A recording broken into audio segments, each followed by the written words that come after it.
Okay, it's Solomon Georgio Day on this timeline. Not every day on the timeline is bad.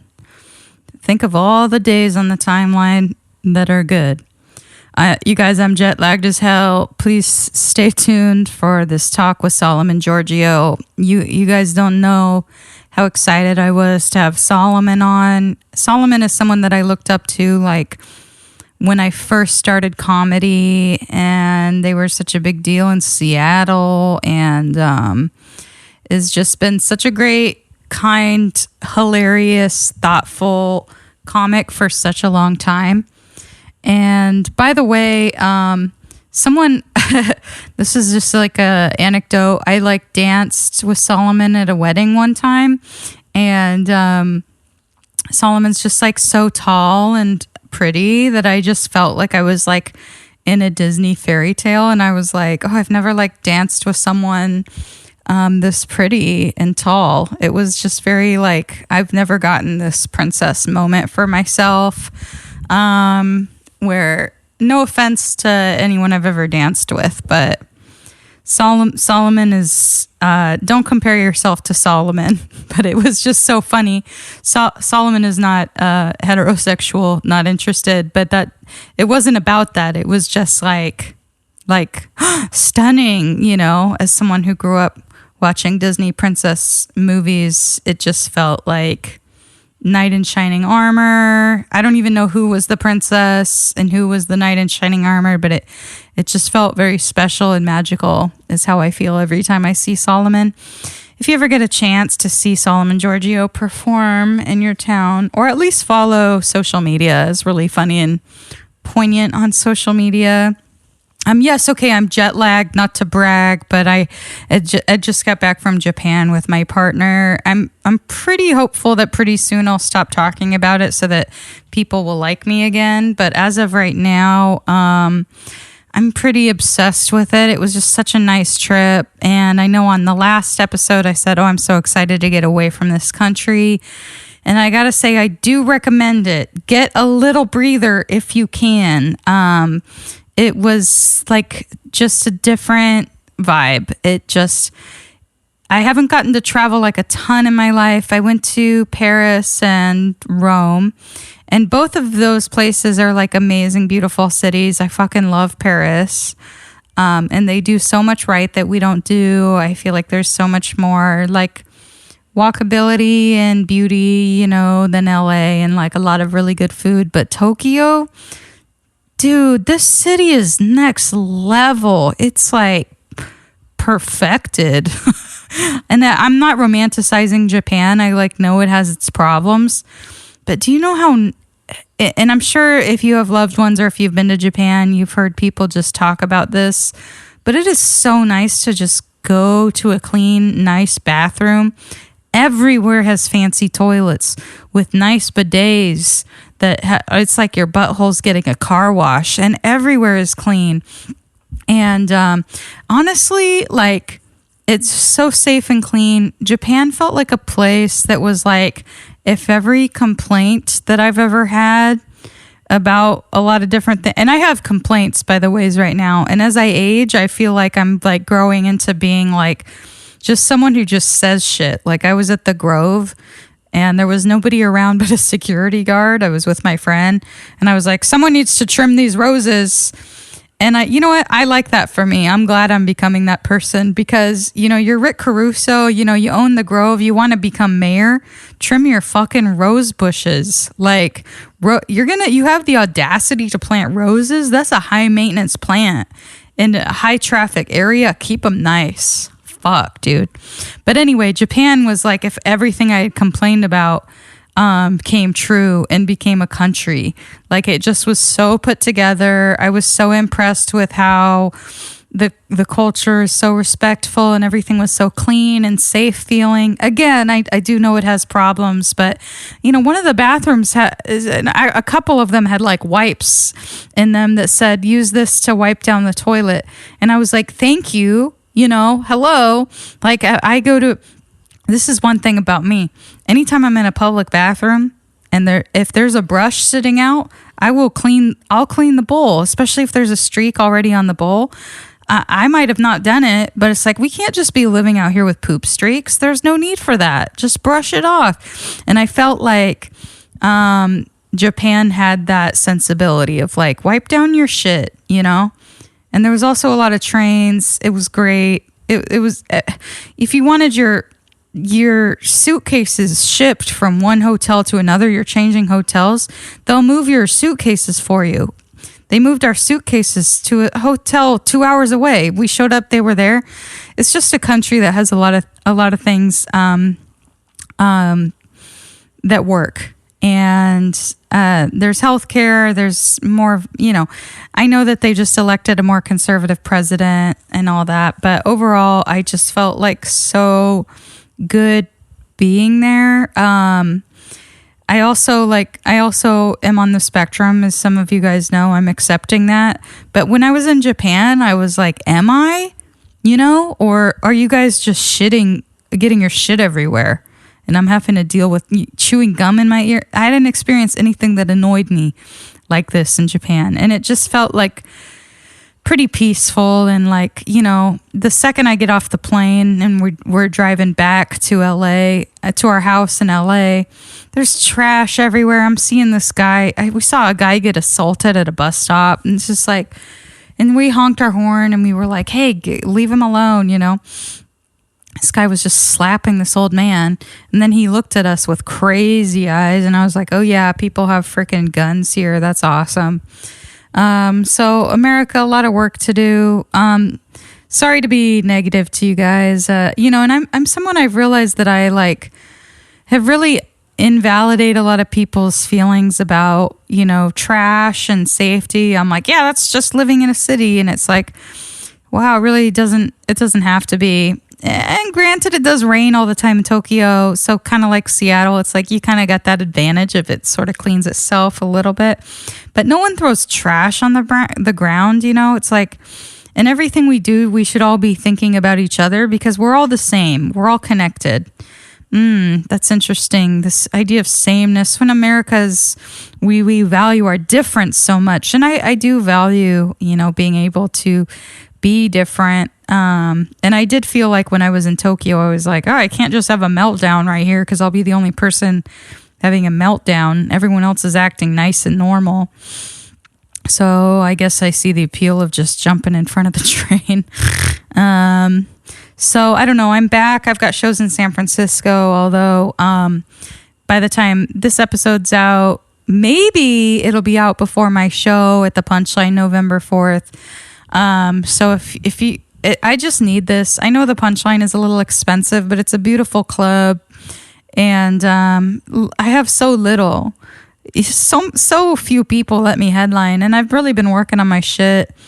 It won't be perfect, but I had a really nice experience performing last night at the show called Laugh Garden here in LA. If you're in LA, go to it. It's so cute. It's like a little show in a community garden on Fountain.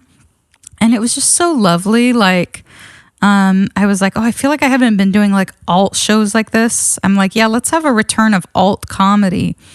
You know, it just was, I can't describe it, but it's just kind of that feeling of like sort of accept, like club comedy's like, yeah, let's fucking kill and be good. But this was just like, let's just express ourselves and have a night in a garden. And it just felt like people got me. Anyway, I hope to bring some of that to the Punchline. I love the way a show will build community. I don't know if I had anything else to talk about, but I am trying to bring like the mentality of Japan back here to my life, just in the sense of like at my job, I just clean the shit out of the bathroom and I clean the shit out of the bar. And I'm going to try to just sort of like think of others and not trip out too much that people here don't always do that. 'Cause sometimes they do. And yeah. If you get a chance to, even if you can't like fly out of this country, like, I think we do need a day here and there to just kind of relieve ourselves from the, pain that is what we're going through and who we are right now. And oh yeah, in Japan, I was going to onsens, which are like, well, I went to this town in the mountains that the onsen was like natural hot springs. And dude, it was so beautiful. It was, the onsen was outside, and it's me and some other naked ladies, and it was raining and misty, and I'm looking out into the forest. My gosh, yeah. So if you can find some way to be in water and in community, I felt so like divinely feminine too, just like bathing with the other woman. I felt like we've kind of lost so much of that community. So I don't know. One time I did that with a couple friends here. We were all just rotating out of the bath and smoking cigarettes and drinking wine. This was obviously a while ago when I did that, but just kind of like the romance of just like being with each other, especially like naked in a non-sexual way. It's just like, so I think it's so weird that we all like wear bathing suits here. And I think as a spectrum-y person, I have a problem with bathing suits. I love getting in the water, but how tight and uncomfortable and like horrible material for me are bathing suits. And then it's like, oh, you're wearing a fabric that's wet up next to your vagina. You know what your vagina doesn't love is a wet fabric that stays wet and moist and growing bacteria in there, okay? And it's also just like the concept of a bathing suit. It's like, hello, we're bathing. We don't need a suit. It's just weird. Just be naked. And I remember always like the adults in my life like making fun of nudist communities of like, oh, it's always like the people with bad bodies that go to a nudist beach. And it's like, what are you talking about, a bad body? What, you have to look good to be naked? Do you know how crazy that is? Like, we all like have a body.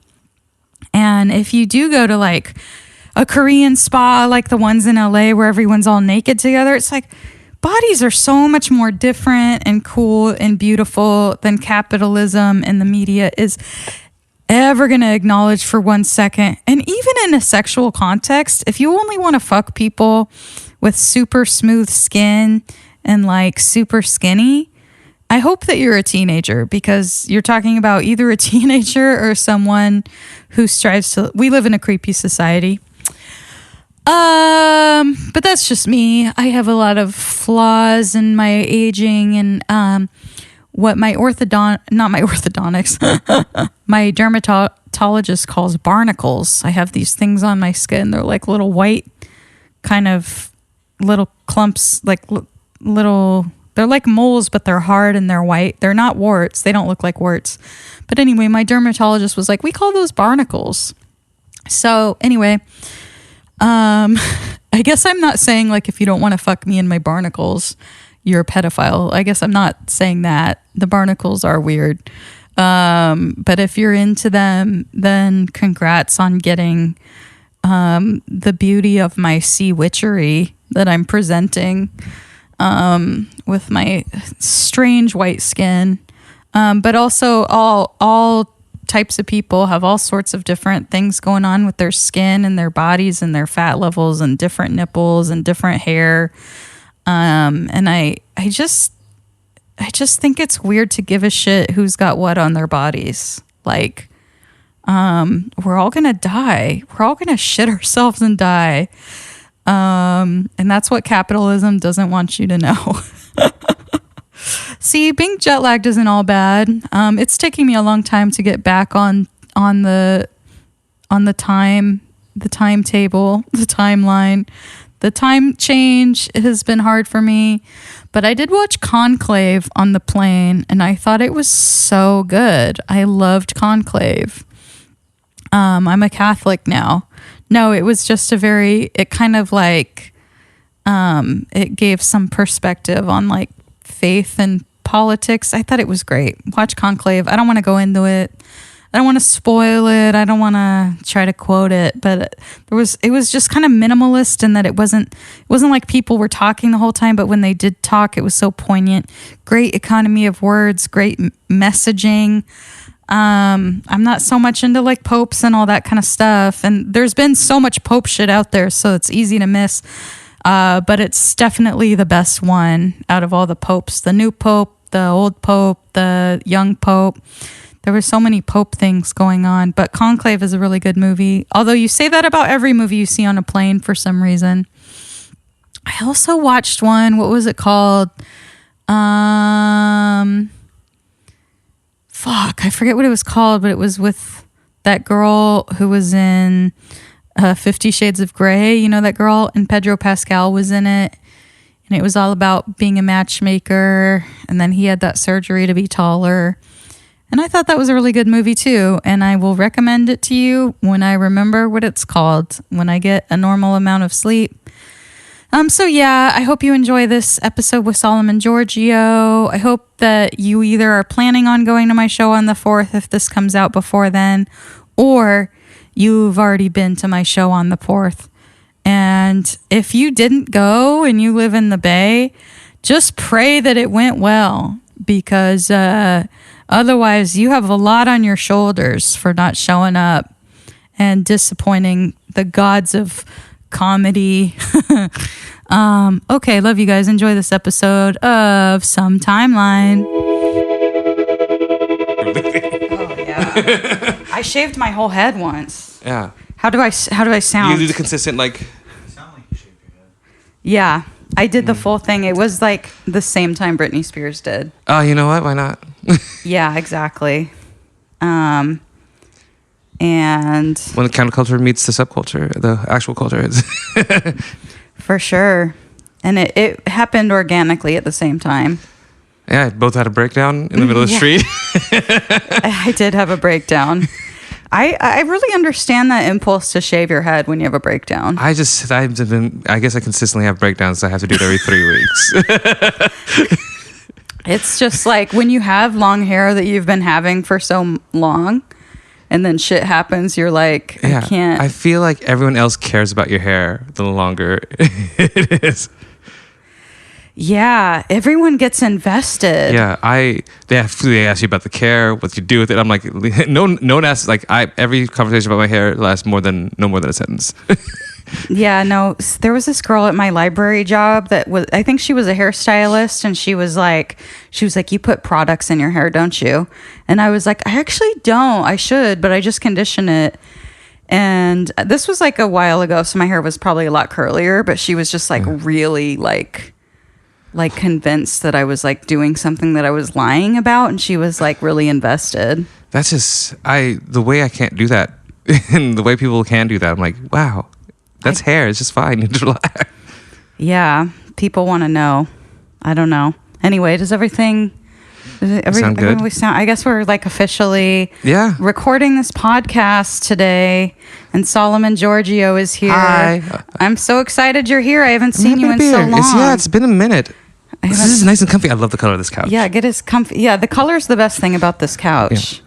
I have other complaints, but we don't need to talk about my couch. Is that a good sleeping couch? It is a good sleeping couch. See, I'm worried about its longevity. Oh. I really am, because it's kind of new and it's already starting to show, like, and I'm just like, can we like... It's heartbreaking how the things that I've had in my past that were like, I bought cheap and been around for decades, and now the new things that I'm buying are not lasting. Awful. This air conditioner is pretty new, and it was really expensive, and it's acting weird. And I'm like, hello? Yeah, I feel like I think we're not doing a good job upholding things anymore. Yeah, and then my partner went to the Apple store to like get his computer looked at, and I think his computer's like 2018. They were like, oh, this is like an antique. And I'm like, I remember this being brand new. Feels very recent. Yeah, I don't like this feeling of... I don't like the upkeep things, having to take them back to the store and being told that it's no longer working because it's been too long. I don't like getting older. I think it's disrespectful to me. Time should be a period, and I get to decide where it goes. Tell me more about this. I should be in charge of time? Yeah, I want godlike powers where no one tells me how long things are. Yeah, so you would be in charge of time. Yeah. And you could... bend it to your will. Yes. Could we go back in time and fix things? No. Okay. I don't like fixing things. Okay. I just want things not to be breaking down as quickly. Okay. So we're just going to... I'm more concerned about longevity of things than I am concerned about altering the past. What if you could go back into a meeting where someone was like, we could make more money Nah, if we made things better? not even a little bit. Because I feel like every time, like there's no, I feel like anytime somebody goes back in time, they will eventually just ruin the future in a weird new way. But now it's your responsibility because you decided to fuck with time. But you're fucking with time. That hasn't happened yet. So it means I'm stopping things from occurring instead of... Okay, this is good. So therefore, it is my fault, but... I see. Well, this podcast is going to come out in about a month. Yeah. So I was thinking that we should, things have been happening, so quickly. Yeah. I was thinking we should record this episode as if it's a month from now and just talk about what's happening. Yeah, a month from now, sure. I'll be at home. Same. So I'm at home right now. And I'm probably just sitting around. It's Sunday. Is this going to be exactly Sunday a month from now? I don't know. Probably not exactly. But what is the measurement of a month? Because I never understood the 31 day difference. 30 days past September. But is it every other month? That's the 30? April, June, and November. So... I'm not like I said, I'm not in charge of time, so therefore I don't know very much about it. most of them have 31. They do, the majority of them, except for 4. Right. And then, 5, because they're February. So 31 has a small majority. 30 or 31 has... 31 has a majority. So a small majority, so they'll win. Mm-hmm. They're more reps in the government of the months. Yeah, they have more votes. So I get it. In how the month goes. Like that's I understand they have more representations within each group of months, so they need to have a bigger vote. And then February, what do we do? Call it Black History Month and walk away.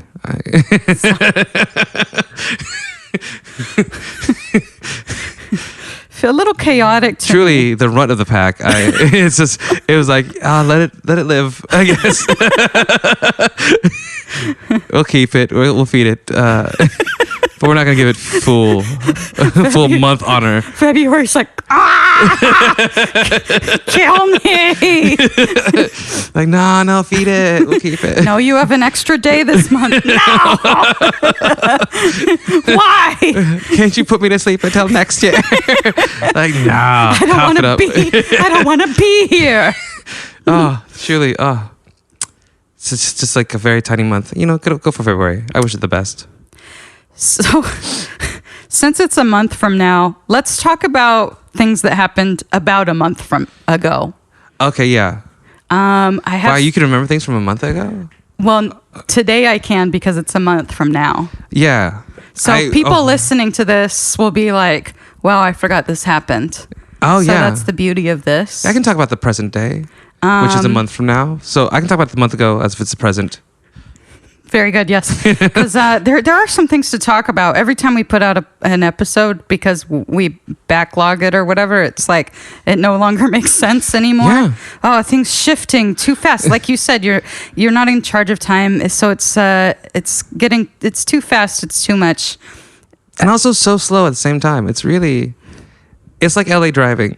The fastest and slowest driver is in one body. That's so true. I've been thinking about traffic science a lot lately. Oh. And I've been thinking about how much traffic is created by how people zoom up. Yeah. And in their heads, they're like, why are we not all going fast? Yeah. And I'm like, if we could all, have you ever been in traffic that's just everyone just decides to give each other space and just moves? I've had this recently. I was in a cluster of people that just got it, and we all just went. Yeah. And it was really nice. I feel like that way, even though it's slow moving, New Yorkers drive like that. You have to feel the beat of the city. You can't just be like, all right, I'm going to turn left right now. I was like, no one's going to let you turn left. You have to fucking go. Yeah, there's this BMW kind of mentality, this Porsche having mentality that's just the nightlife in LA is dying. You guys are driving too slow, and they're trying to force the city to have this different pace that it really doesn't even have. Well, it's like LA drivers. It's a bunch of people on different drugs going to the same party, and that's not how that works. Exactly. You have to go to your cocaine party. You have to go to your weed party. You have to, and some people have to, but no, we're all in the same party, and it's like, oh, that's why the vibe is off. And then the Waymos. Oh, the Waymos. They ruin, like, they are bad for other people, but they're worse for each other. The way they have a standoff with each other all the time, because they're like, you go, no, you go, no, you go.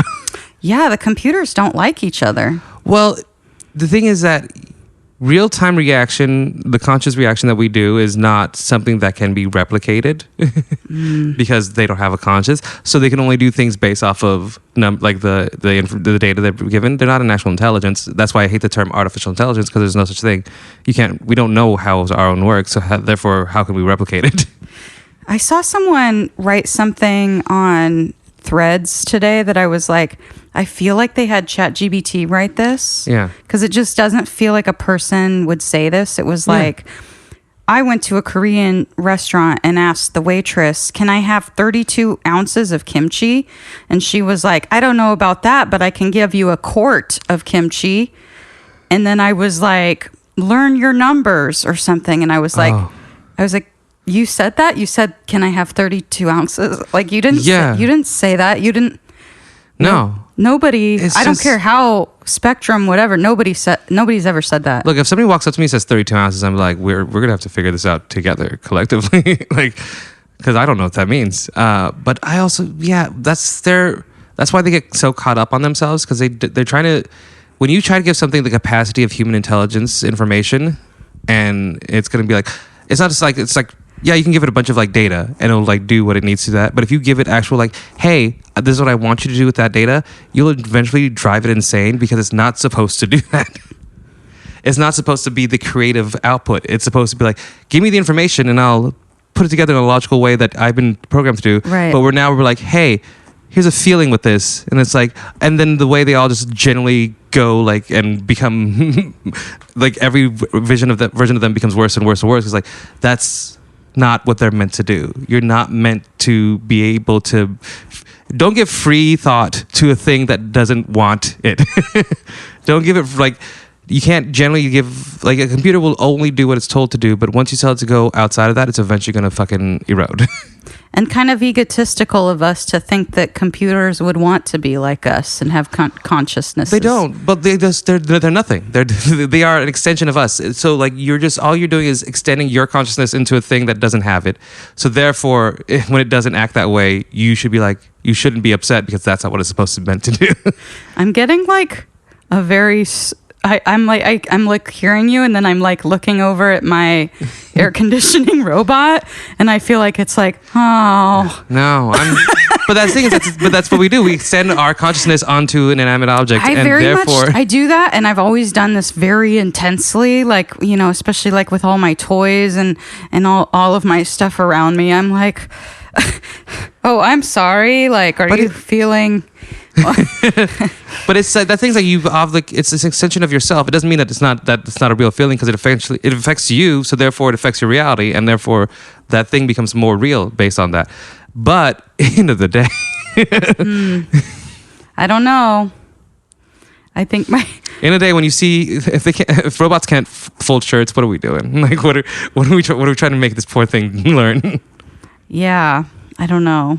I think that I don't know I'm not afraid of robots yet, but I do see that one walking around in WeHo, and I get kind of freaked out. I'm not afraid of robots. I'm just afraid that there's just the people behind them that are like, that's the issue. Like, my always problem is that people put their consciousness onto another thing, and therefore they use that thing to say, oh, since this is evil, I will think of it as only doing evil things, so therefore it will be evil. Because you're forcing your reality onto it, and it's going to live up to whatever you decide to perceive it to be. I think based on what I know of like the consciousness happening of human beings, I'm like, let's not make anything else that's like strong.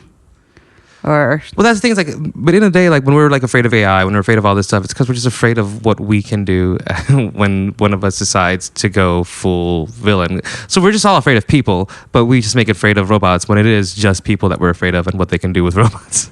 I feel like I didn't used to be so afraid of people. I'm just like learning so much more about all these weirdos and like how strange people can get. Oh yeah, the worst people are in charge of AI. I like The most foul sociopaths have the keys to the city. However, they got the keys to the city through theft, so therefore everything is crumbling around them. It's just we have to slowly watch the process of the crumble, and a lot of people that get fucked over by it. Okay, so you think Crumble? Yeah, well, I think it's going to deteriorate under their. Like, I don't think the power hungry will always fail under their own hand. It's just a lot of people will suffer along the way, and then they will be punished after their failure. But it's never because they've been taken down politely. It's either they've been taken down by themselves or by others. I see. I didn't know who Peter Thiel was until you started tweeting or threading or whatever Lizard face ass. about him. Yeah.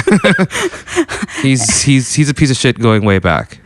I didn't know about him till like this year. I don't know how, but he's someone I don't understand. Like when he talks, I like physically don't understand. He him. is genuinely a child of Nazis through apartheid.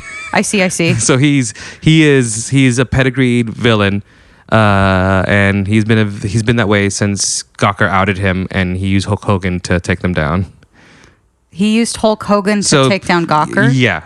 So Peter Thiel was outed on Gawker, and he got mad. So outed as a Nazi or out as a homosexual. Okay, so not only is he a villain, he's a gay villain. Wow, real Disney style. Yeah, and it's very lizard face, very like fucking so gross looking. But he essentially just like Gawker outed him, and then that made him mad. Because he wanted to be straight-facing billionaire villain, but now he has to be a gay villain in the corner instead of in the public straight. But yeah, so yeah, they outed him, and then they did something. They wrote something about Hulk Hogan. I think it was around the time he got like busted for one of the many crimes he deserved to get in trouble for. But I think because they wrote an article, he used Hulk Hogan to sue Gawker for defamation into oblivion, and that's why we no longer have Gawker. I had no idea of this. I don't know how I'm constantly taking in information, and there's so much that I don't understand. I just happening. know all the billionaires are the worst people, and everything they've done in the last 20 years has been specifically focused on getting rid of every guardrail of protection for us. So I just hate billionaires with my whole heart. Is there any that you like? No. What about Martha Stewart? No. What about Oprah? No. What about Martha Stewart's gardens? Here's the thing, like I can like what they make, but what they make is not them. That's true. That's a persona they put on. So yeah, the persona of Oprah I like, the persona of Martha Stewart I like, but the business women behind that, no, not at all. Okay, so you get to... I separate the billionaire from the art. Sometimes. Very good. You don't have a choice sometimes. Taylor Swift. I've never had any like negative or positive feelings about. Yeah, kind of same. She just exists like a white noise machine. I'm like, you're here. I don't really put two thoughts. But she makes people have such strong feelings. I know, and I feel like a lot of white people love celebrating mediocrity of their own brand, and I'm good for them. The more approachable sometimes a white singer is, the happier the audience is. Like you get a girl next door vibe. Oh yeah. But I know a lot of queer women that post Taylor Swift a lot and like sexy photos of her and stuff. And they're just like, this is so hot. And I'm like, I don't get that. I get it because she writes sad poems, and that is a very specific queer woman experience that I feel like some play into. I have such problems with poets in my life. I know, like for me, like poetry is something I do respect, but I will never respect the person who makes it. I've been really struggling with this, but yeah, Taylor Swift is someone that when she got married last month, I noticed that like all those queer people that I do, some non-binary, some women who post a lot of her, they started talking about like, oh, bisexuals with boyfriends, and I'm like, this is about Taylor Swift. Yeah. This is about how you're sad about Taylor, and she's not even bi. She's not even hinted towards it. I don't think she white girl dances her way on stage. There's nothing remotely, and I think like I think people are putting things on her that she hasn't said, which I always like. That's one thing I kind of feel bad for her, because like people can just project whatever idea onto her because she doesn't really say much else. But I don't think she needs to, because I don't think she knows what it means. Yeah. Or cares. Like, she's been famous since she was like 15.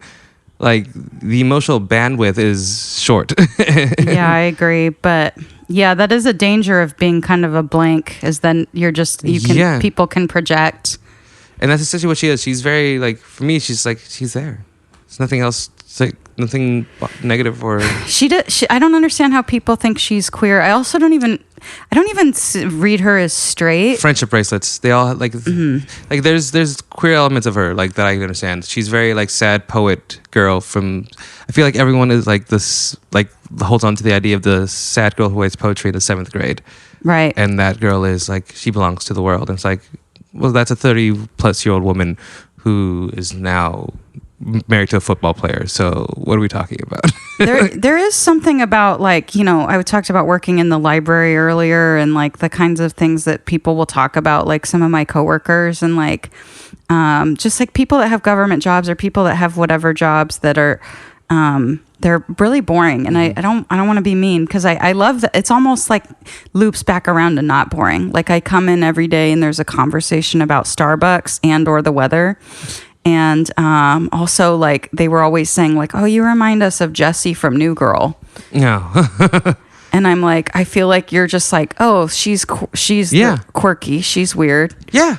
And, like, this is my only context for a girl. And I feel like the same with Taylor Swift. Is like, oh, she's like and there's something about bangs. Like, if you have bangs, then you're, like, counterculture. Yeah. Well, also, it's old, what is it, the Virgin and the Jezebel dichotomy? Like, yes. she's gonna be like, she gets to be she's the damsel in distress. But also she's strong, but she also needs help. But also she's pretty, but she doesn't know she's pretty. But all, like, it's all these very like, a lot of innocence is projected onto her that I don't think you need to do.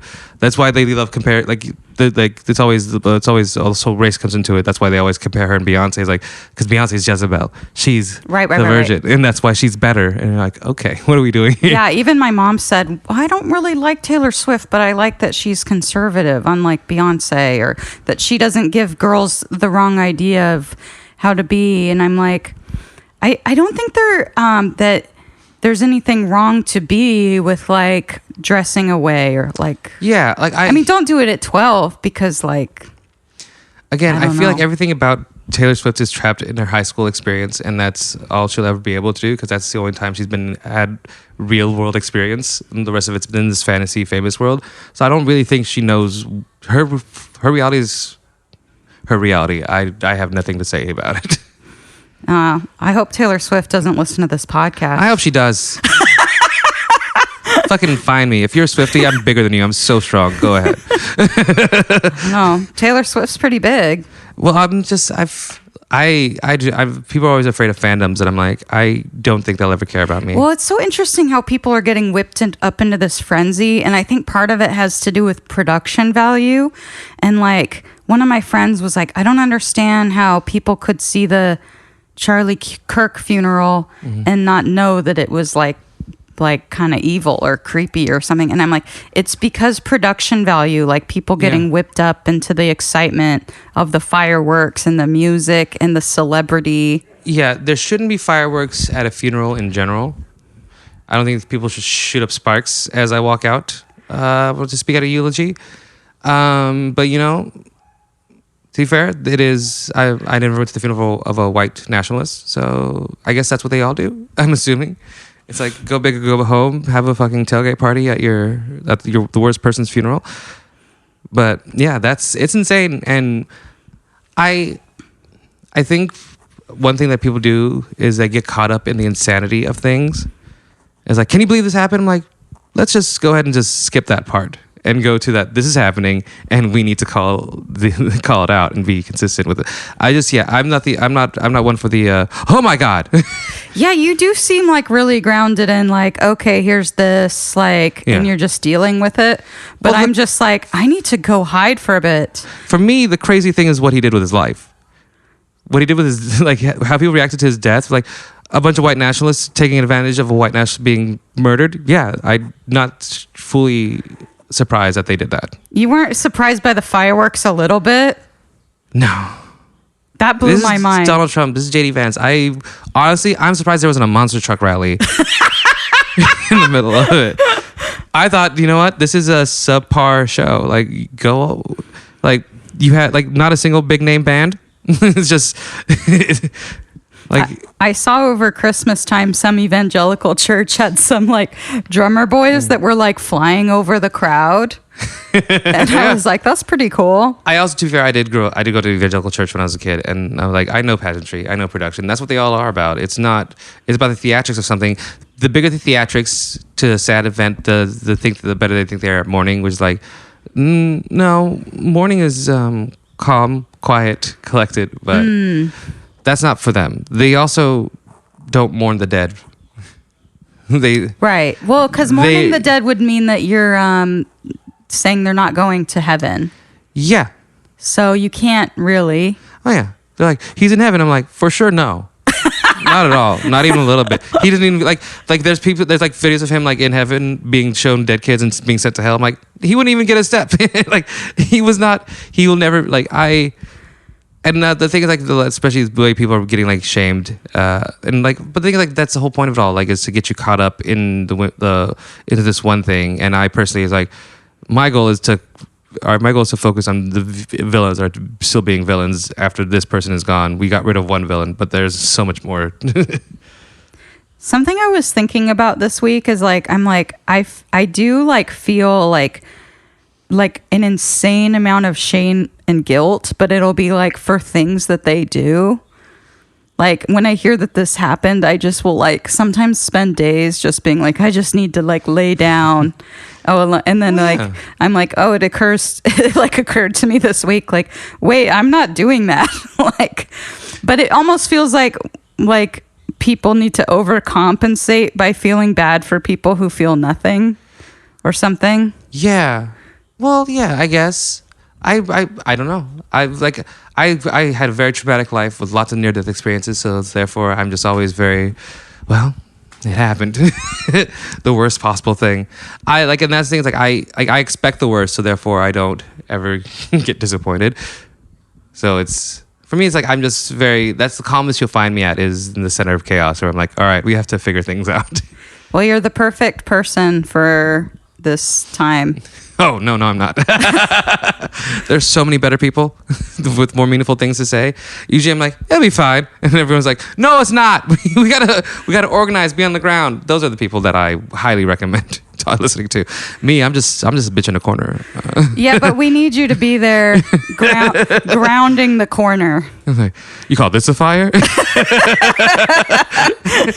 Girl, let's go outside. This isn't even that bad compared to what I pictured. Like, we got this. They got this. We're good.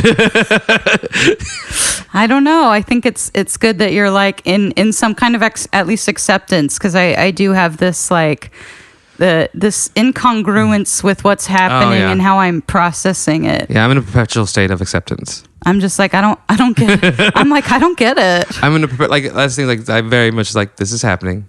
What else are we gonna do? Yeah. I told my therapist that I felt that way this week a little bit, and then they were like, I think you have some nihilism. That's what it is. Oh, okay. That's exactly what it is. Well, because I was like, the earth dies, we all died, except for a few billionaires. They have kids. The earth is this horrible, evil I also place. do believe terrible things will happen to terrible people. Yeah, okay. That's another thing that keeps me going every day. Well, it's already terrible to be them. Yeah, and that's what keeps me going every day. I know. I literally wake up and I'm like, I'm having a better day. Yeah, yes, the world is on fire, but am I still capable of calling them a stupid bitch?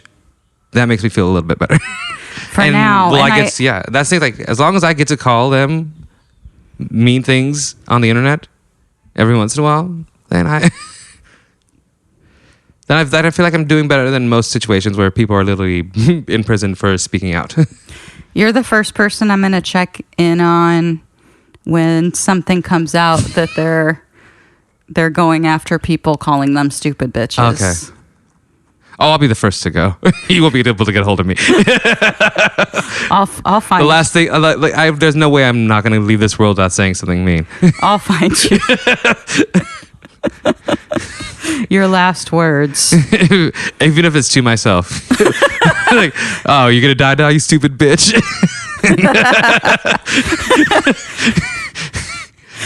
Oh, that's great. I did see this news story yesterday. Well, not news story. It was a Donald Trump tweet. Yeah. I saw a Donald Trump tweet yesterday that is just really excellent news, or a month ago Yeah. in podcast time. But Donald Trump said that he is finally going to release, and this is true, the Amelia Earhart files. Did you see this? I swear to God. And I bet you there is absolutely nothing in there. It is truly, I love that is truly his response to every terrible thing he's done is like, let me release the most obscure piece of information that doesn't matter. You guys, UFOs are real. Like, no, they're not. No, they're not. No, they're never going to be out. Like, all your footage, we have the greatest. You can see me picking a nose from outer space, but you can't get one steady image of one UFO. Yeah, I don't believe you. I don't think I do believe in UFOs. I do believe in outside life. They will never come here. They will never come here. They will never even think of coming here. Because the odds of them even knowing this place is slim to none, and the odds of them even getting over here. So, just to see this ghetto ass planet? Absolutely not. We're a laughing stock. They see it and like, oh, girl, and they just drive on by. Yeah. How come we're such a laughing stock? What happened?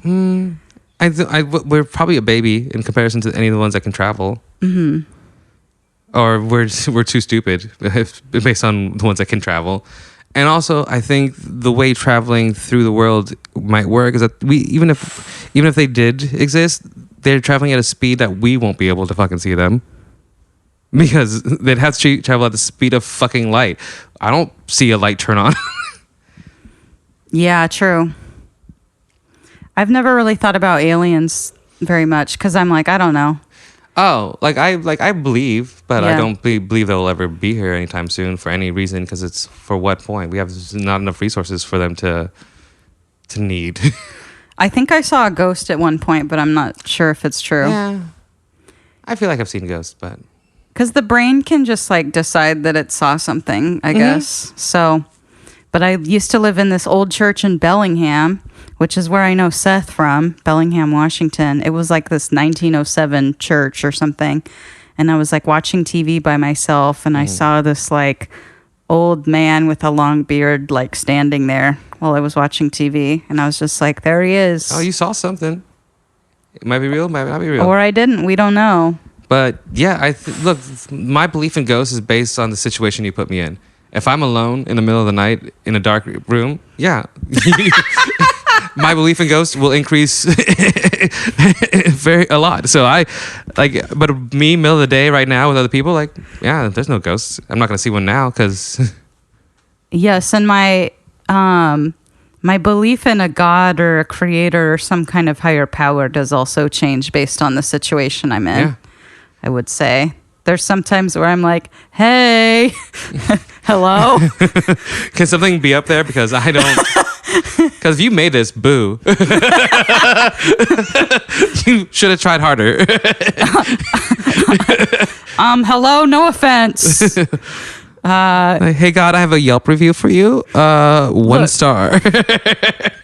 Look, some of it was very nice. The atmosphere in this spot had some good music.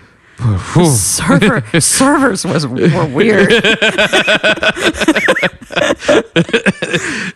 There was a lot of stuff that you really didn't need to put in there.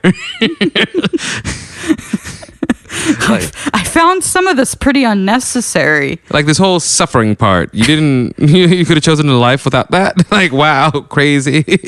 I guess some suffering does make sense a little bit in the context of like poetry or death, life cycle, something like that. But there's some things where I'm just like, this makes no sense. Like, why would you throw like pedophilia in there? Yeah. Like, because let's say you're like writing the code to the universe, you know, and you're like, yes, suffering some war. Okay, sure. You know, I understand like violence, but pedophilia, that just feels like a weird thing that doesn't. Yeah, that like that one's just patriarchy. That one's just straight up patriarchy. Yeah. Like, and the more patriarchy is in control, the more pedophilia that will happen, because that is not a matriarchal rule. No. It's to protect the young in matriarchs. Yeah. And fend for yourself, and now you're sexual is a very patriarchal. How did patriarchy happen? I feel like because a lot of the early civilizations were matriarchs in the beginning. I don't know what happened. Probably violence, which I think is kind of its main theme. Is that's how it happened? It's like, oh, if I beat up all these people aggressively, they will want to stop being hit and let me be in charge. Why would you do that? I know it's not a very cool way to do things. It's very unchill. Because I don't think violence is inherently a human thing. I think violence is taught, and it's taught to boys, and they're doing a great job at it. They're nailing it. I think about that when I watch a movie or something sometimes, because there's a lot of violence I don't like in movies, like just straight up gore, whatever. I don't appreciate. But I do love when I'm watching a movie or reading something and there's like a solid revenge. Yeah. You're watching Game of Thrones or something, I can't wait till this guy dies. Well, yeah. But like violently. And then I'm like, is that just in me? Is that to watch it happen? That's different than enacting it. Like acting on, I don't like living in fantasy world via doing something realistically. Like yes, there is violence in you, but not to act on it. That is also another part of it too, because it's hard to say which is, if chicken or egg on it, because we grew up in it. It takes a lot to act on violence, I feel. Yeah, it takes energy. It takes a lot of motor decisions. It takes a lot of motor decisions, and also it takes the removal of that person's like goodness from your mind. Because you're not gonna. Well, no, I forgot. People do hit people that they love. Never mind. Take it back. I take it back. For sure. But I also don't think they like. I feel people sometimes confuse. I think people sometimes confuse their hate for love, and that's why they're. Because I do believe there's a lot of cishet men that just hate women, and I'm like, don't date them. Yeah, agreed. Yeah, but what if you can fix that? Have you ever thought of that? Mm-hmm. Well, I think they love sex, and they love sex with women, and therefore something about their mom. Yeah, but they don't want the woman attached to the sex to have feelings, emotions, and personality.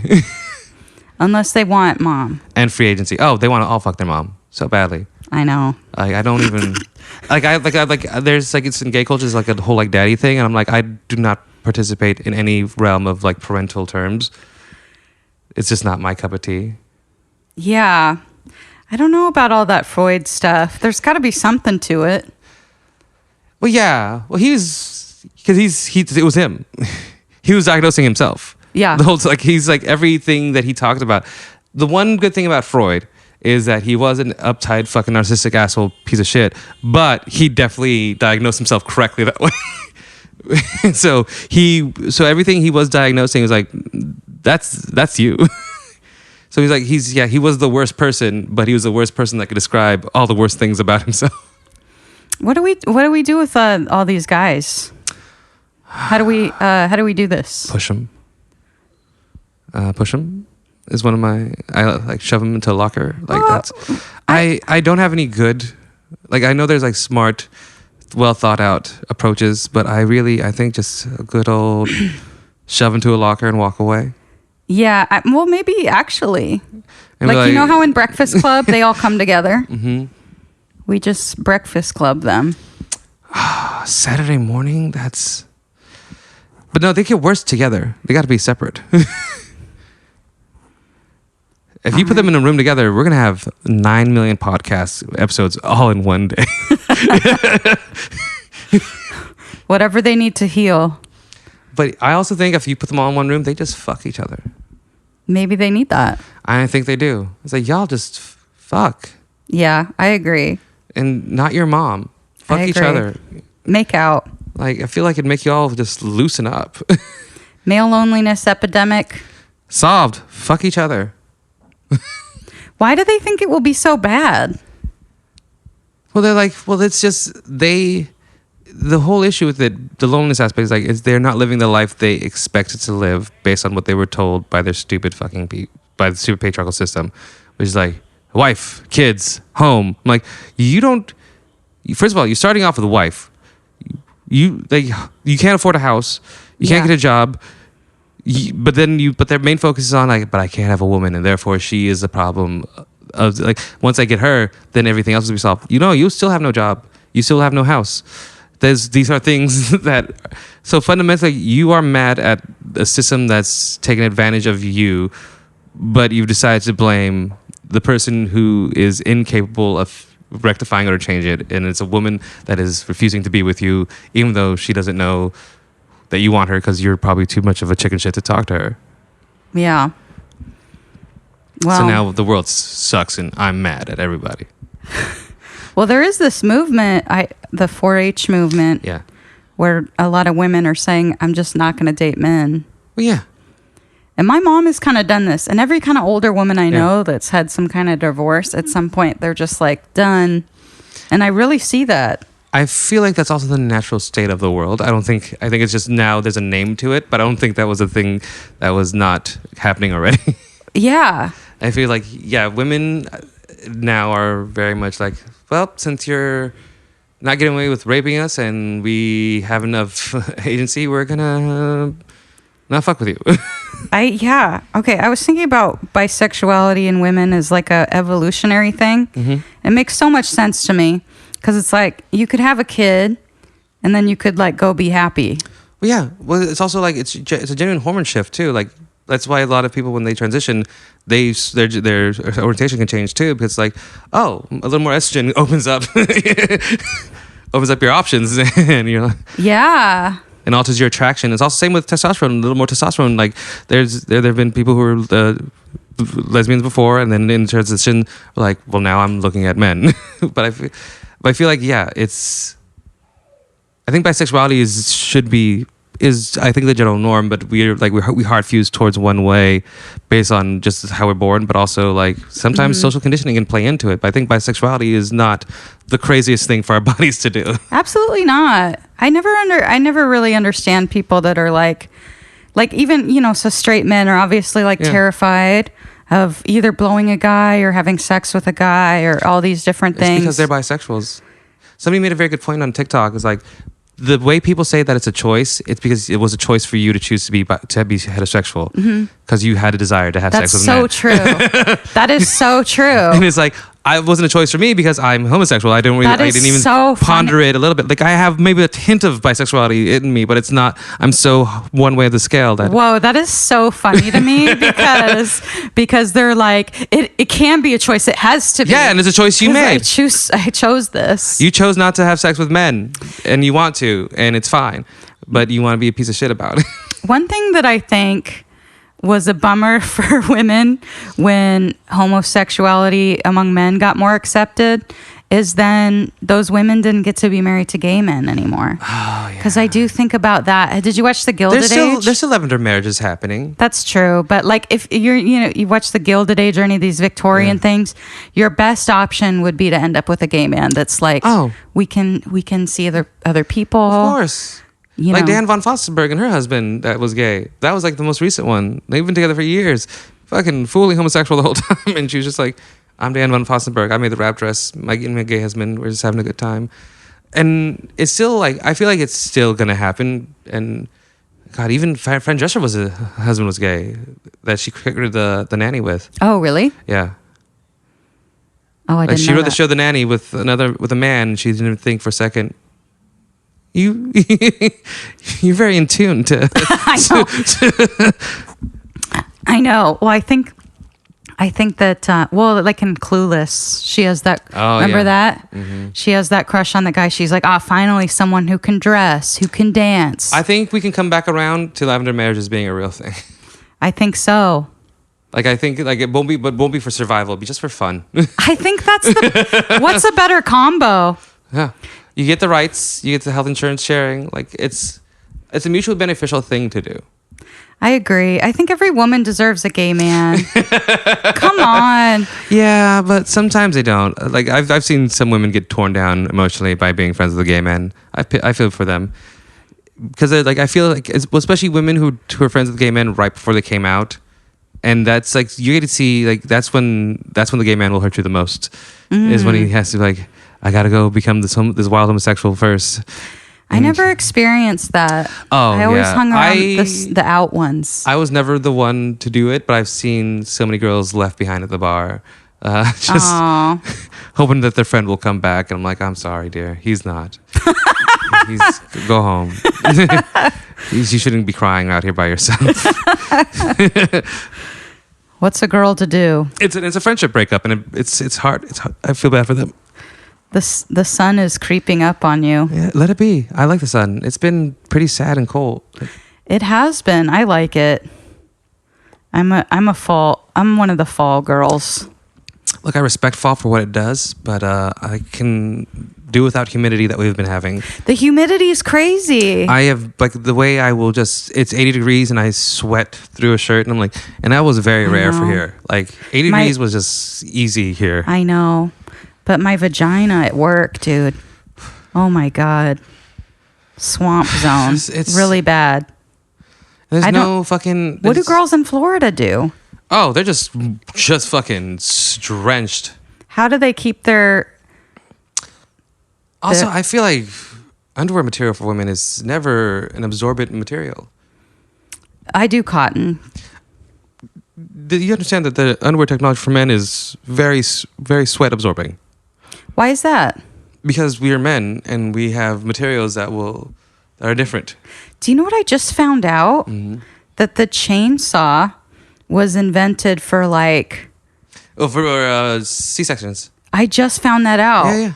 Anyway, it's pretty cool. I'm really glad to be here. Look, that's just what I told them when I got my C-section. You better whip that chainsaw out. No, I didn't. You're just laying there and it's like... It's just, I'm not surprised. I'm not surprised.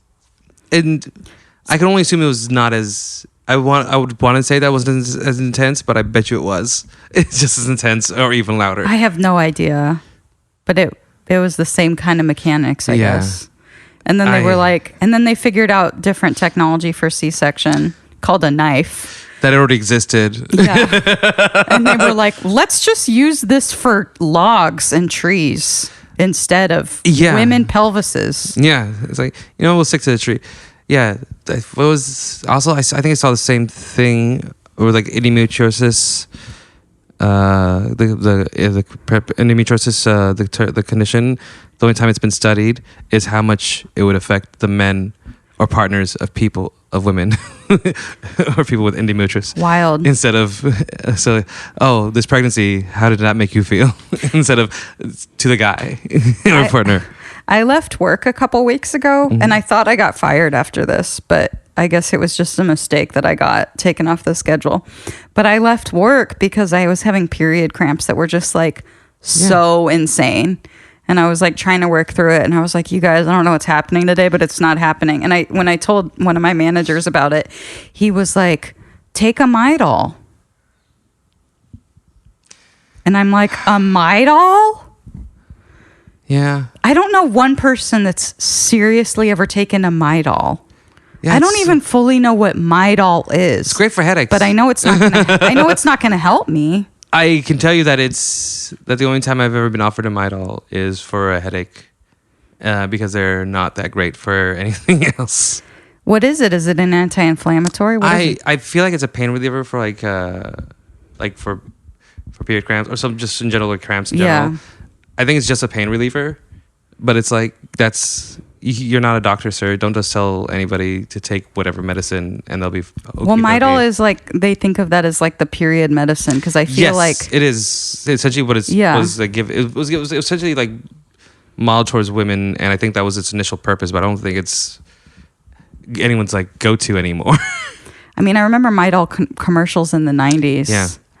And I'm like, you're thinking of a commercial in the Midol in the 90s, and you're like, you should be able to work.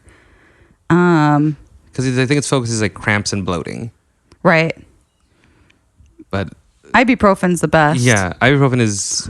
I think it's literally in the same family. Well, we can't take Tylenol anymore.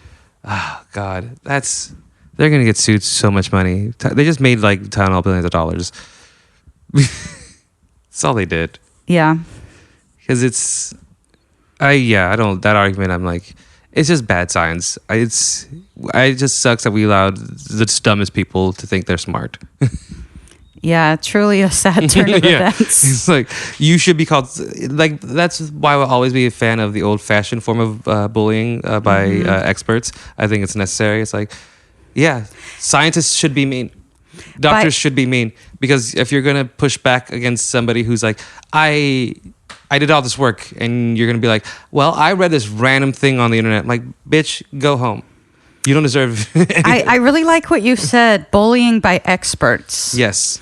Because I would trust you to bully. I really do. I think that your bullying is overall always going to be productive. Well, I don't bully unless it's like it's the only time I get mad and push people around is when they stop the most effective way of from things happening. Like, if you make me do the same thing over and over again and expect me to just sit there and be chill about it, then... Yeah, but you have a very effective way of bullying too. You're not just like out here being like, I don't agree with what you're saying about Tylenol. You come out here and you're like, I bet your hands are wet, or like stuff like that. It's like, and there's like when somebody brings up a stupid thing like that, they've done 5 other stupid things that day that they should have been called out for. So I usually start with the bottoms, like, your ass is dirty still because you don't wipe. So maybe you shouldn't come over here and talk about this thing. And that's good for everyone, not even just the person you're bullying. Well, yeah, you should, like, that's the thing. Like, a dumb person should be exposed for how dumb they are like, I never show up to a thing that I'm not good for. Yeah. That's like, I'm not going to show up to be like, I'm the best baseball player and then blame everybody else for being bad at baseball just because I lost. I would be like, no, I'm a bad baseball player and I shouldn't be in this room with the other professional baseball players. And it's so interesting how, like, we've gotten to this point where, like, everybody is just, like, really quick to know they're right about something. Yeah. Because they read one thing, like you said, one time. And it's like, say you're in college, hypothetically, and you're in medicine, and you're reading about the same thing for years. You're reading all these different opinions. And then... it's just like, then you know, like, oh, I still don't know. Well, yeah. Well, that's just, you have to have a willingness to be wrong. I think that's an issue, is that people are unwilling to be wrong, that they rather sit in their wrongness indignantly for no good reason. Like, if, like, I'm indignant, I'm self-righteous, but if you prove me wrong, que sera. I think, because I've upset people with that, because people be like, I've proven you wrong. I'm like, congrats. Why would I be mad at you for proving me wrong? That is what I prefer. I'd rather be proven wrong in a way that, like, here's the information by experts, and, like, that's what I want, because I want the right thing in my head. I want to be corrected. Absolutely. Being proven wrong has been really important for me as a person. It's like, it's humiliating, but for me, like, always, I feel like if I always have like a baseline of humiliation going on at all times. Like, if you stay humbled, you will never get humbled. So, like, I'm already like, yeah, if you embarrass me a little bit for the sacrifice of learning the correct information, I'd rather be embarrassed. Yes, agreed. And I just think, like, well, you know, I went to school here in LA, and I was raised white. Yeah. And I noticed. I'm sorry. You know what? Thank you. Thank you for saying that. It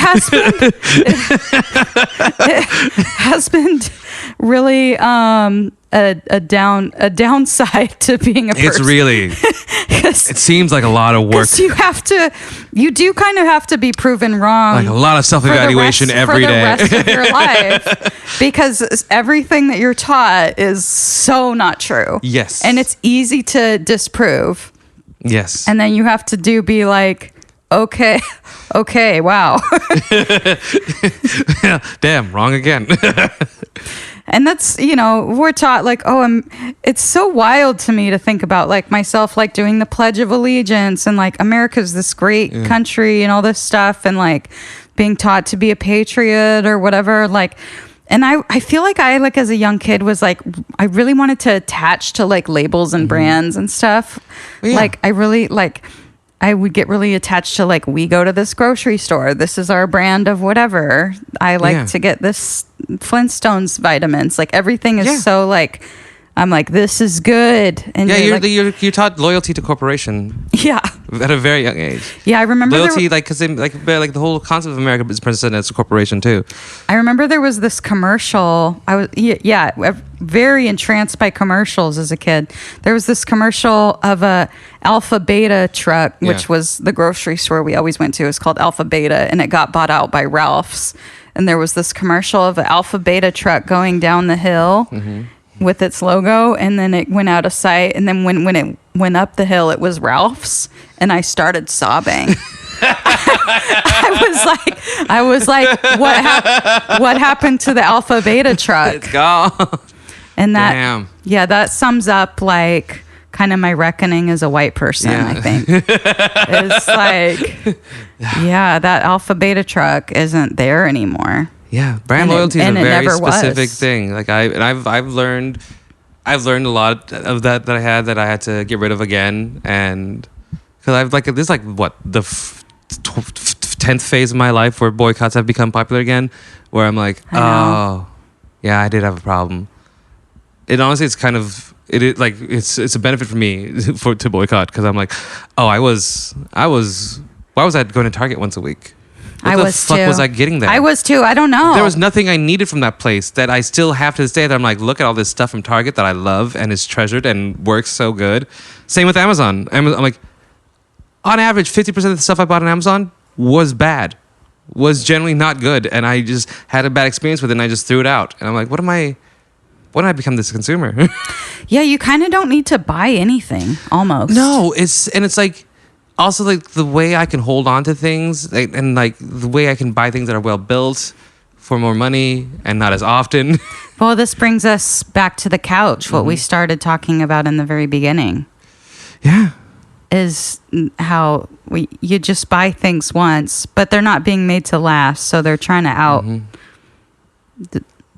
they're trying to make it so we can't have to keep buy. Yeah, so we probably learn how to build couches.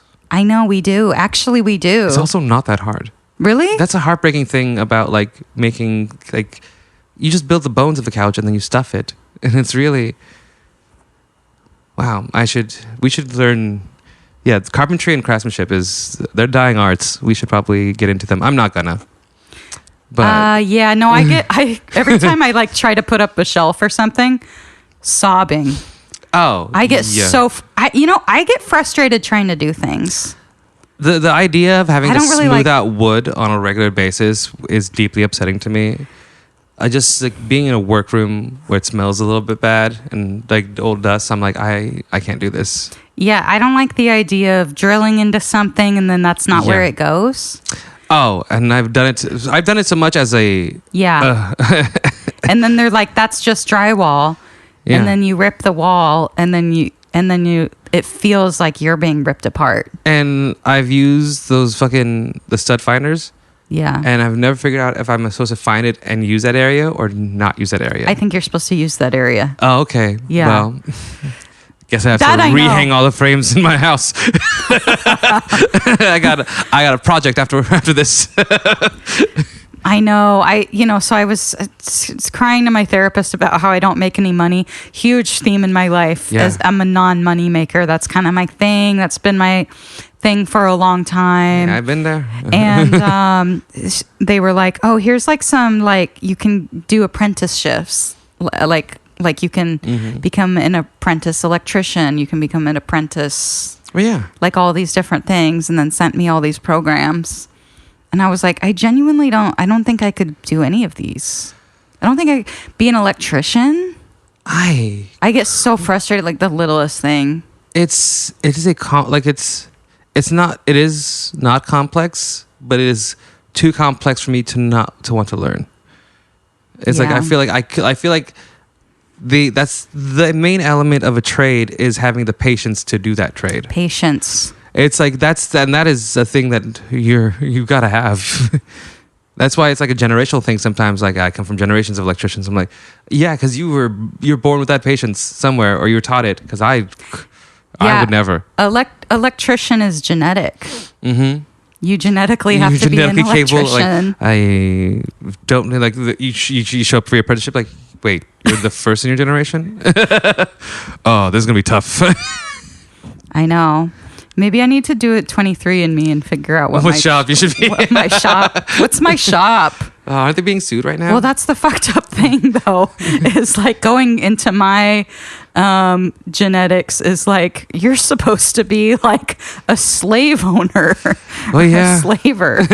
Like I'll just keep sitting on my couch. CEO now. That's what the term is. Like they have fancy names now. You can be a CEO. Just walk into a boardroom and see what happens. Or I'm supposed to be a slaver's wife or something. Oh yeah, that's just like doing cross stitch in the corner. You can lavender marriage Peter Thiel. I'm sure. Oh God. I was born for great evil things. Look. Well, the tides have changed. Tides have changed. But hey, we'll see in a month from now. It might be different. Good God. This is when we're currently recording, so we'll find out. Right. A month from now, the podcast is like, well, I'm evil now. I have seen like tweets and stuff from like people that are like, I don't want to call them threads. It's too weird. Threads? I've seen threads. It's still. I've seen things online that'll be like MAGA guys that are like, it'll be like, here's a picture of me with a mask on, and I'm like looking all meek, and I've got like a little hairdo, and then the next picture will be him like beefed out in front of like a Cybertruck, and they'll be like, this was me in 2020 when I was a liberal, and this is me as a MAGA now. Notice a difference? Yeah. It's I don't think, well, that means they were never a liberal. They're just being performative. I don't know. There's a way, I personally am very good at sussing out the genuineness of people's intentions. And there are definitely, sometimes I meet a white person, I'm like, you have an expiration date. Names. Names. Honestly, I'm very good at keeping them away from them. But like, especially in the comedy world, like you can tell when the guy's just like, oh, you're here to be a creep to women and you're going to get exposed. What's an example of like a known one? A known popular one? Yeah. Oh gosh. There's like the Milo Yiannopoulos. No, he's not him. Sorry. I'm trying to think of, he doesn't count. But like Bill Maher. Mm-hmm. Like that's the kind of person that guy's nasty. Yeah. And it's just like, yes, he does do certain things that fall in the center, but I think the center is not the best place to be in anyway. The center here is it's not conservative. It's more conservative every year. And protecting the market over humanity will never be a thing that I consider a left or a non-center point. That's going to always be in the right. For me, like every time there's a Democrat that says something that's pro-corporation, I'll always be like, that's a Republican point. That is always be on. That's not even like that's just be on the right. That's always going to be on the conservative side of things. If you say anything in regards to protecting business, you are no longer saying something that is considered a progressive idea. I think, my mom has always hated Bill Maher because he said that he would never date someone his age, or he said something like that, or like he was like a 60-year-old woman, ew, or something. Yeah. And that always makes my mom so sad. One time we were in World Market and we saw David Spade with a young woman, Yeah. And David Spade's like my mom's age, and this woman was like 10 years younger than me. And my mom was like, I remember genuinely sad. it's because it's fucking gross. Yeah. It's disgusting. Like, it's a child. Yeah. Like, if you cannot, especially as you get older, cannot view a younger person as a younger person, Yeah. then that for me is broken. Like, And also, like, seeing someone as your own age is really gross, but you're not like, but you as Bill Maher are not gross. I'm 43. If Yeah. I see a 20-year-old, I'm thinking that, like, you're somebody I could create. Yeah. You were a child. You've not experienced enough in the world for me to step in your way as a romantic person. Like, I should not be affecting you in a way that is a non-mentorship. I mean, do you remember being 20 years old? Yeah. I was also genuinely gross. I was insane. I actually remember meeting you when I was probably like 20. You seemed relatively... No, I remember the moment I met you because it was at the Crescent in Capitol Hill. Oh, yes. And I knew of you because, you know, when I was in college and wanted to get into comedy, I was always YouTubing and seeing who was who. And I remember I threw a comedy show in Bellingham and I asked someone, like, do you think Solomon Georgio would do my show? And they were like, Solomon would never do your show. That's deeply untrue. I would have asked. This was before I knew anything about comedy, but it was like, this is so, like, these Seattle comics are like, you know. So, but I remember we were at the Crescent and I was like fully wasted. Like, oh, like I was like, Solomon Georgio. Half my head's shaved. I was like, I'm such a fan. And you were like genuinely so nice. And I think that, like, you can tell how good a person is by how they treat someone who's just blacked the fuck out. But that's also inherently a thing that I do. Like, but I worked in bars long enough where I'm like, you're drunk. Let's make sure you're okay. Yeah. For sure. But I was very much a nobody in my own head. I assure you that. No way. I still am. No way. Yeah. I don't know. How's everything going? Are you having... Yeah. Everything's pretty chill, pretty calm. Just, taking every day in stride. But yeah, it's going fine. Yeah. It's going as good as it could be in the situations that we are given. Yeah. I've been having like a roller coaster of like 1 week I'm okay and 1 week I'm not. Yeah, that's about right. Yeah. That's about the general gist of life. I had a moment where this week, I know I've been talking about my therapy a lot. Yeah, but I told my therapist this week, like, I think I'm okay. And they genuinely were like, where are you getting that from? I was like, am I not? Like, oh no. Well, there goes that shred of self-confidence. Here's $200. There's that plant that grew. Had to scale. You're right. What am I not? Why am I not okay? That's the thing is, it's one thing about therapy, they question where every feeling comes from, regardless if it's good or bad. So when there's a good feeling, you're like, oh, I usually don't doubt those, but let's do it. Well, that's where my nihilism came in. They were like, maybe this is nihilism. How could you not have some nihilism? How are you going to survive without some nihilism right now? I feel it depends, because it's like there's nihilism where you just don't, like, it just goes away. But I feel like there's compartmentalizing, which I think is different than nihilism. It's like it's setting aside to feel for later, which is not the best way to do things either. Yeah, I think I saw something online that was like, this new study shows that the ocean is incredibly sick. And I was like, okay, well, I'm going to put that in a file. I'm going to release it when the Amelia Earhart files get released. Look, I could have an emotional tirade for every bad piece of news I get, but at some point I'm going to have to be like, you know what? We're going to have to save this for another person. I'm like, sorry, ocean. I'm sick too. You think I feel good? Too bad. Twins. I see you. Hey, that's sometimes the best you can offer. Yeah. Well, I guess it's too acidic. Oh, I don't know. I've never tasted the ocean. It's more acidy. If you go right now, it's like a little acid. Oh yeah, like fun. Like, well, that makes sense. Yeah, because you can't be too acidic for fish to be in there. Right. They got to live in there. And that's the same problem that I'm having with my vagina. With how humid it's been. Yeah. It's been getting too acidic. Too acidic. That allows for growth. That's what I commented on the news story. I was like, also. Just like my vagina. Yeah. The moon controls us both. Gosh. What a very specific, vengeful thing to control you. I don't know if that's good. I don't know what the moon's intentions are.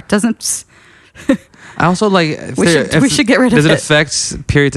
Like if there's another planet with life, would the periods be affected by? If there's like more than one moon, right? Is there a planet where there's thank God we only have species one with having moon. like 10 fucking periods a month? Thank God we only have one moon. Yeah. Well, I guess that's what people who are into astrology think is it's every single star is affecting you in some different way. Oh. See, stay out of my business. You gotta really keep track of that. But yeah, can I get one star at a time? I do have to keep track of the moon and what it's doing. Yeah. That's very important to me. Well, it affects you. Yeah. Like hormonally. That's important. Yeah. Like all of a sudden I feel. Is there like emotional differences too? Absolutely. I'm a very intense PMSer. I'm very intense in my luteal phase, which I think I'm in right now, but maybe we have to wait till later. But yeah, as the moon starts getting more full, I'll start just becoming. I get like my view of everything, even in the Obama years or whatever.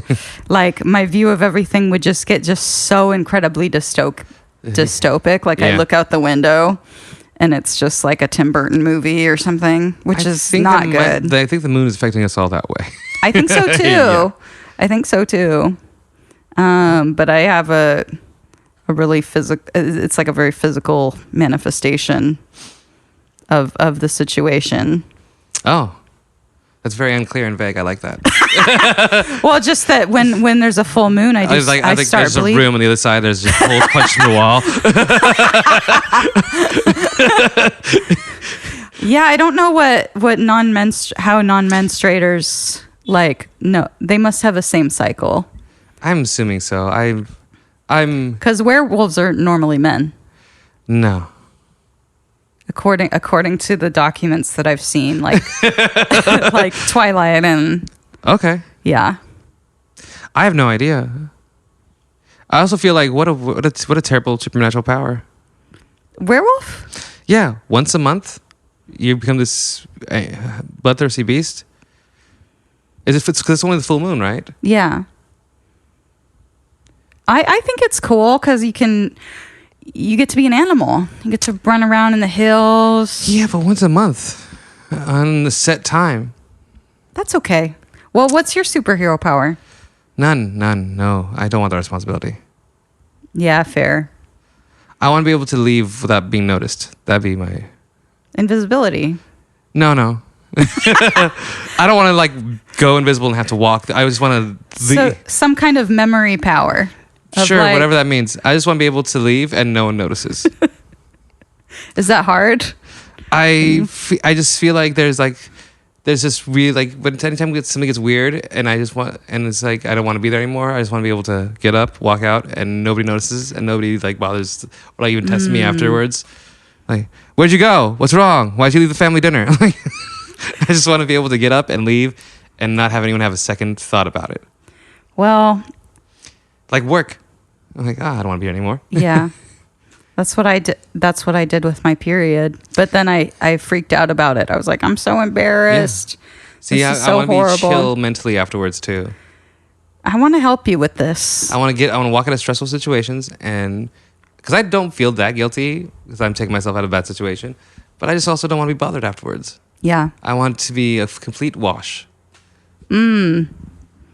That's interesting. Yeah, we do a lot of checking in. I like not being bothered more than anything in the world. I see. Everyone, leave Solomon alone. I'm not a dote after person. I'm very good at vocalizing when I want attention. So when I'm given attention when I don't want it, I'm like, I didn't. And now I have to vocalize when I don't want attention. I see. Yes. I think I have this power of not being noticed when I leave, or not being given attention when I don't want. It sounds awesome. Like I said, I feel like you're being down on yourself, but that's a gift. No, I think and it's I respect true. it. Bye. And then it's me talking to the camera from the rest of the. I don't think that used to be true, but I think that middle age has given me a lot. Yeah, I think people, the older you get, the more invisible you come, and I kind of am all for that. But I think it's sad for a lot of women. I think people get upset about getting older and being less relevant, but I think it's a gift because then you can live in your own world. Yeah, and so many people going through so much to try to stay young and get fillers and all these things to maintain that kind of attention. I say hang out with the invisible people. Yeah. Frolic amongst the invisible people. Yeah. Fucking just do weird shit in the forest because no one cares. That is the best advice. I think that's the perfect place to leave this. Yeah. Leave the listeners with that bit of advice. Look, I'll take it. Just disappear. Disappear and enjoy and hang out with the disappeared people. They're out there. They're out there. They're in the hills. And they're fucking freaks. They'll do weird shit if you ask them nicely.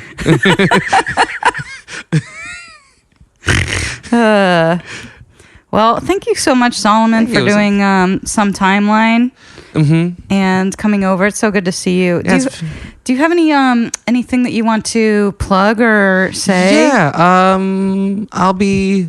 I'm Solomon Georgio all across the board. I probably have stuff coming up that I don't know at the top of my head because I'm not that person. But yeah, I'm doing stuff out there, and I'm writing on Survival of the Thickest right now for Netflix, and I'll be out next year. So yes, please watch that TV show. Survival of the Thickest. Yes. Fun. Okay, thanks, Solomon. Thank you. Thank you for joining us on Some Timeline. Don't forget to email us your thoughts, questions, songs, whatever, at sometimelinepod@gmail.com, or leave us a voicemail at 747-666-7005. Thanks to our sound producer, Seth Hover, our musical composer, Jeff Traeger, our podcast artist, AJ Howard, and I'll see you next time on the next part of Some Timeline.